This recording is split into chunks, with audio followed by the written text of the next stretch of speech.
원자와 이온에 대해서 설명을 할게요. 원자, 이온. 자, 원자는 저번 시간에 배웠던 물질을 이루고 있는 기본 입자. 기본 성분이 원소고, 이름, 수소나 질소 또는 산소, 이런 이름을 우리가 원소 또는 원소 기호라고 얘기를 하고, 그것의 구체적인 모양을 원자라고 한다고 했어요. 원자는 이제 모형이죠. 그래서 기본 성분을 원소라고 한다 그러면 원자는 기본 입자라고 표현할 수 있어요. 동그란 모양의 알갱이를 표현할 때 원소는 그 알갱이가 수소니, 질소니, 산소니 이렇게 표현할 수 있는 건데, 그럼 그 원자가 동그란 모형인데, 동그란 모형이 어떻게 생겼는지, 그 안에 무엇이 들어있는지에 대해서 이번 시간에 배울 거예요. 일단 처음에 선생님이 먼저 얘기하고 들어갈 것은, 원자는 어떤 정기적인 플러스나 마이너스 성질을 띤 I를 가져다 대도 반응을 하지 않는 중성입니다. 원자는 전기적으로 중성. 그래서 형태가 어떻게 되어 있냐면, 전체 모양은 이렇게 생겨 있고, 가운데 이렇게 생겨 있는데, 가운데 있는 이 부분을 세포도 중간에 핵이 있죠. 원자도 중간에 핵이 있습니다. 그냥 핵이 아니라 원자는 원자의 핵이니까 원자핵이라고 부르고요. 그 다음 주변에 있는 이 빈 공간은 전자라는 아이들이 채우고 있어요. 이렇게. 지금 선생님이 나사처럼 그려놨는데 요거는 전자라고 하고요. 전자는 마이너스 전하를 띄고 있습니다. 전자 하나가 마이너스 1 하나의 마이너스가를 띄고 있고요. 그 띄고 있는 이 극성, 마이너스나 플러스의 극성을 우리는 전하라고 합니다. 앞으로 이제 계속 나오겠지만 전하에 대한 개념을 설명을 하면, 전하는 플러스 전하, 마이너스 전하가 있어요. 플러스 전하, 마이너스 전하가 있고, 이거 전하량을 계산하는 공식도 있긴 한데, 플러스 전하, 마이너스 전하는 결국은 플러스 얼마큼 많이 띄고 있느냐, 마이너스 얼마큼 많이 띄고 있느냐, 하나의 플러스를 가지고 있는 애와 100개의 플러스를 가지고 있는 애는 틀리겠죠. 그래서 플러스를 많이 띄고 있을수록 우리 그 마찰 전기라고 하죠. 스웨터 벗을 때 바짝바짝 하는 거. 그 마찰 전기의 강도가 더 세져요. 플러스나 마이너스가 더 많았을 때. 그래서 전하량이 더 많으면 전기력이 더 크다. 이렇게 표현을 하기도 합니다. 그래서 전하는 플러스 마이너스의 입자 개수라고 생각을 하시면 돼요. 구체적으로 어떤 개수를 잰다기보다 많냐 적으냐 이 정도 여러분들 알고 계시면 돼요. 자, 원자핵은 플러스를 띄고 있습니다. 그래서 원자핵과 전자는 각각 다른 극을 띄고 있는데, 결국은 이 다른 극을 띄고 있는 것이 원자를 유지하는 어떤 힘이 되겠죠. 플러스와 마이너스 어떤 힘이 작용해요? 여러분들 배웠지만 인력이 작용하죠. 서로 잡아당기는 힘이. 그 잡아당기는 인력이 원자를 유지하는 힘이 되겠죠. 자, 원자핵과 전자는 각각 다른 극을 띄고 있으면서 개수도 같아요. 그래서 전자가 지금 3개가 있으니까 원자핵 안에 들어있는 플러스의 전하의 개수는 마이너스가 3개니까 플러스도 3개가 됩니다. 이렇게. 그래서 원자는 정기적으로 중성이라는 거는 우리가 플러스 3개, 원자핵에 있는 플러스 3과 그 다음에 전자가 가지고 있는 마이너스의 개수를 더했을 때 얼마가 나와야 돼? 0이 나와야 돼. 그래야지 원자다라고 얘기를 할 수가 있습니다.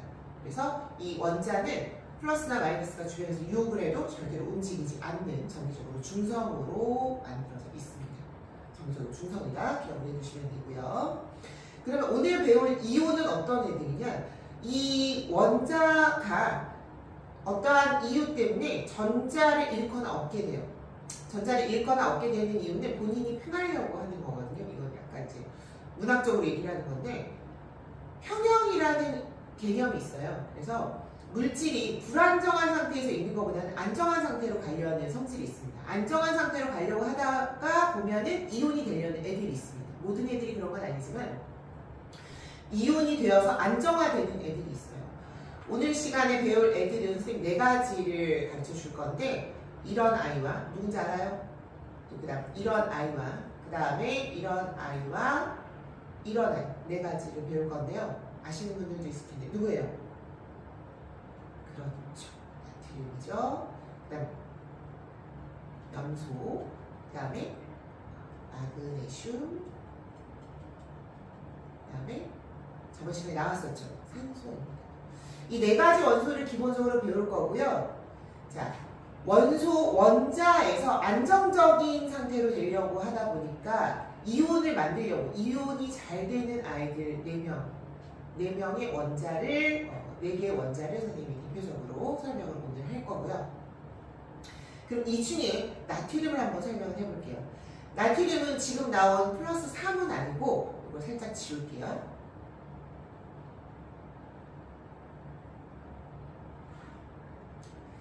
플러스 중간에 전하량을 11을 띄고 있습니다. 나트륨은 11이고 전자가 몇 개일까요? 11개죠. 11개 다 그릴게요. 2, 3, 4, 5, 6, 7, 8, 9, 10, 11 이렇게 있습니다. 11 그리기가 좀 복잡할 수 있죠. 그리고 얘는 막 17원이고 얘는 17개의 전하를 가지고 있고 얘는 12개만 이렇게 가지고 있거든요. 그래서 이제 간단하게 표현을 하긴 할 거예요.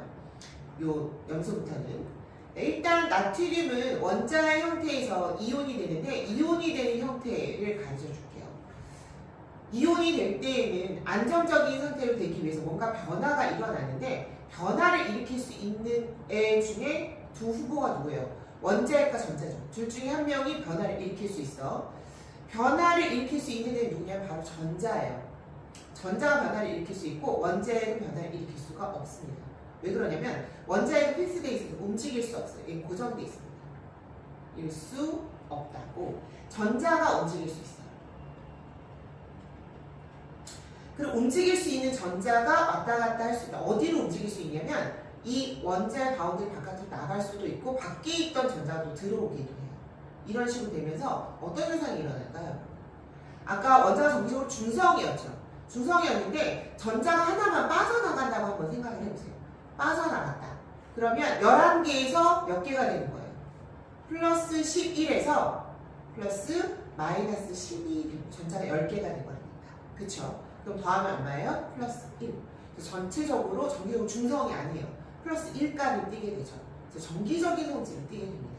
이렇게 전자를 잃거나 얻어서 정기적인 성질을 띄게 된 걸 우리는 이온이라고 합니다.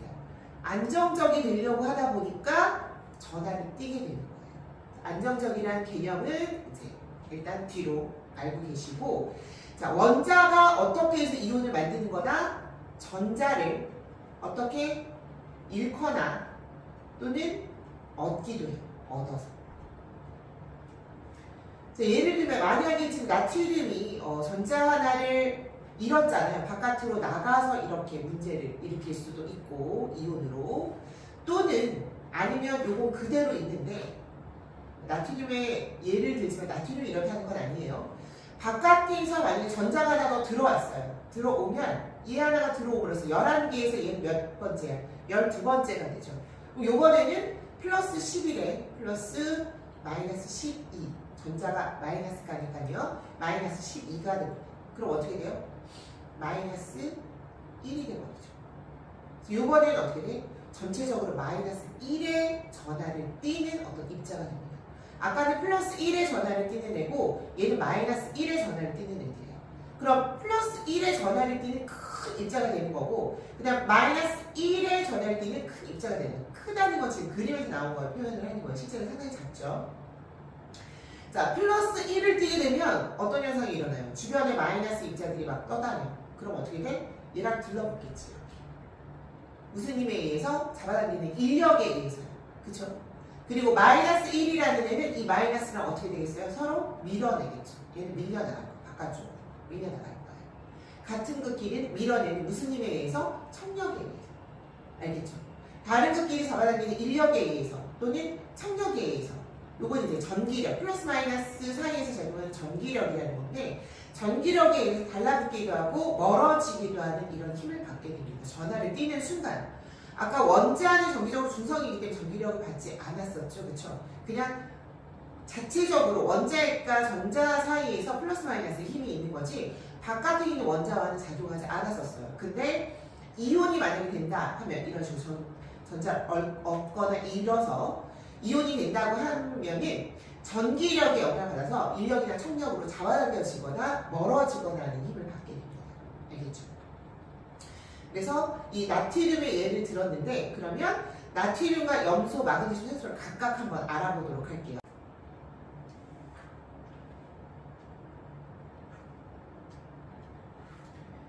일단 우리가 이제 원소 기호라는 거를 알파벳으로 쓰고 있는 거 여러분들이 많이 알고 있을 텐데 그 원소 기호가 나오게 된 배경에 대한 거 먼저 설명을 할게요. 저번 시간에 중세의 물질관의 연금술사라는 사람들이 나왔었는데 그 연금술사들이 금을 만드는 사람들이었어요. 그 연금술사들의 금을 만드는 그 목적은 돈을 많이 벌기 위한 거였고 그들만의 어떤 특권이었었던 거죠. 그래서 그 연금술사들이 처음에 원소 기호를 만들었어요. 왜냐하면 이 사람들은 이제 암호 수준으로 만들어서 사람들이 못 알아보게 하는 게 목적이어서 지금 보면 금이라든가 은이라든가 구리, 황 같은 것들을 좀 약간 어려운 기호를 일반 사람들이 알 수 없게 만들어 놓고 얘네를 합했을 때 어떤 실험 결과가 나왔다를 이제 적은 거죠. 리포트를 적었었던 거죠. 그 다음에 이제 연금술사 다음에 나온 원자설을 발표했던 돌턴이 그걸 조금 더 쉽게 만들긴 했으나 아직도 좀 어려웠었죠. 그렇죠?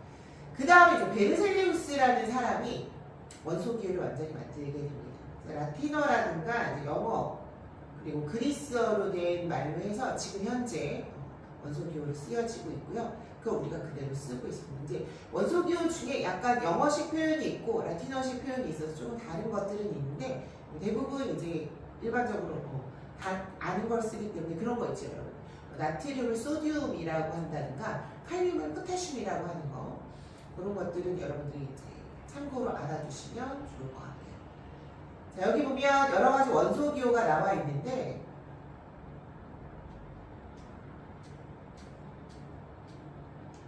이거를 다 외우셔야 돼요. 사실. 이거를 안 외우시면 여러분들 공부하기 상당히 불편합니다.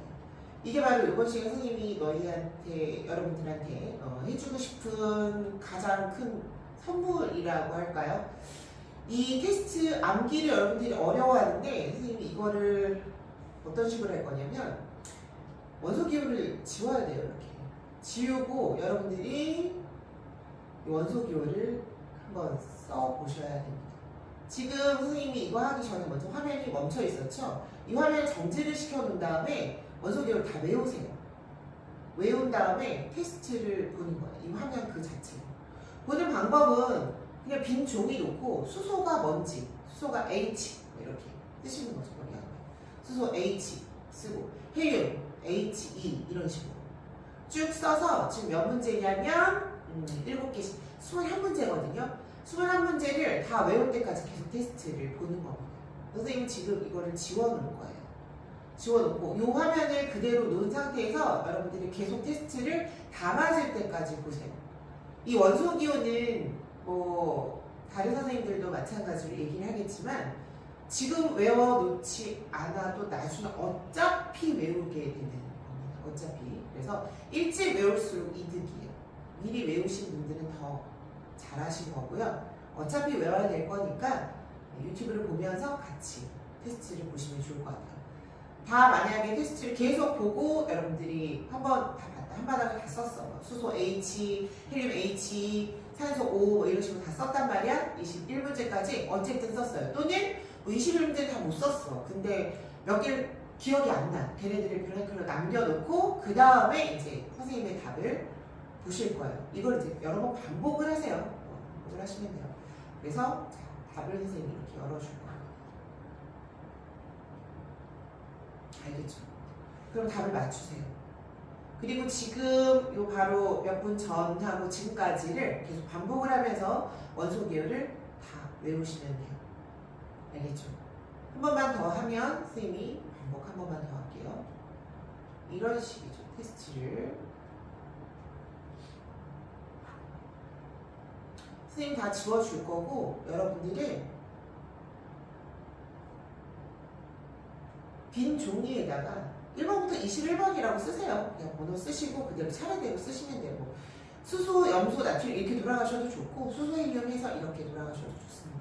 선생님처럼 그냥 쓰는 거예요. 여기다 직접 그냥 써도 되고 1번 수소, 2번 헬륨 이렇게 쓰는 거죠. 3번 산소, 4번 탄소, 5번 질소, 6번 네온 이런 식으로. 그쵸? 그리고 7번 리튬, 8번 염소 해서 쭉 쓰시는 거예요. 20번 칼륨, 21번 칼슘 뭐 이런 식으로. 그쵸? 쭉쭉쭉 써서. 그 다음에 맞은 거, 틀린 거 체크하시고 틀린 거 다시 외워서 테스트를 볼 때는 근데 암기를 할 때는요 물론 틀린 거만 따로 보시는 거 좋긴데 틀린 거 따로 볼 때 이 앞쪽의 거를 기억 못하는 경우도 있어요. 그래서 선생님은 테스트 볼 때 21개를 계속 같이 보기를 원합니다. 다 맞을 때까지 21개를 계속 반복해서 보는 거예요. 알겠죠? 그리고 외울 때는 여러분들 요새 쓰는 걸 별로 안 좋아하긴 하지만 계속 써서 외우시는 게 좋고 이 테스트지를 계속 이용을 하시면 좋을 것 같아요. 그래서 원소기호의 이 표를 이용을 해서 암기를 완벽하게 하시고요. 그 다음에 이온 설명으로 넘어갈게요. 다 맞았는지 확인을 선생님이 지우고 넘어가도록 하겠습니다. 여러분. 자, 다 맞으셨죠? 21문제 다 맞으시기를 바라요. 파이팅!